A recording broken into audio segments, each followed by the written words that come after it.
again, I'm a process guy and I like to have steps. And number one, and there's no coincidence that it's number one on the list, is talk to your customers and deepen core relationships. Stop selling and start solving. That's where we get really in the weeds with our customers and understand how they're feeling the impact of today's uncertainty. Focus on what works.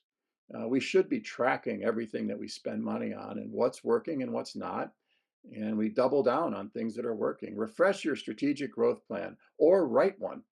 It's going to be very difficult for teams that don't have a strategic plan when we're in uncertain times because what they're going to be doing is chasing shiny objects. And what we're going to find is they're trying to do 10, 15 things, and none of them are getting done when they should be focusing on one or two or three key initiatives each quarter. Refresh your message.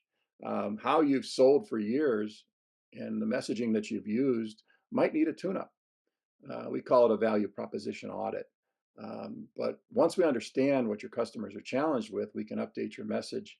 Strengthen cash flow. Obviously, that's a given. Invest where others retreat. Um, that's kind of an interruption for people. Well, everybody else is doing this. Everybody else is, you name it, cutting whatever. What if your team was the only team out in the market because everybody else cut travel expenses? What if you doubled down on your marketing when everybody else pulled in their budgets? And then be seen, be helpful, and be human. I can't tell you how many of our voice of customer research calls, when we talk to decision makers, they just openly share what I want is I don't want some rep pitching me, making assumptions of what I need. They don't even know my business. They haven't even asked me questions. What I want is somebody in the industry to give me some advice, somebody that'll listen, authentically care about what I need, and then work with me and create some solutions. That's what customers are hungry for.